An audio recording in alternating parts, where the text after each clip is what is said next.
Where BL takes on St. Clairsville, and the winner will play for the Region 4 Tournament Championship tomorrow afternoon. Beverly Lowell up 3-0 in the third inning. Now with the runner on third, Matheson King flies a ball to left field and a nice sliding catch by Dominic Fry in left field. But Jackson Starks tags and scores, and St. Clairsville gets their first run. 2 out in the 5th inning, and Easton Walker drives a ball to left field, and that gets down, and he's on with the double, keeping the inning alive.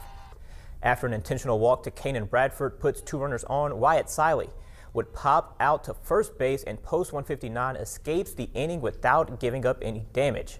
In the bottom of the 6th, Roby Hanna ropes a ball into left field off of the wall, and St. Clairsville has the leadoff man on. But on the hill, Easton Walker gets the punch out and works around the leadoff double to keep the game at 3-1.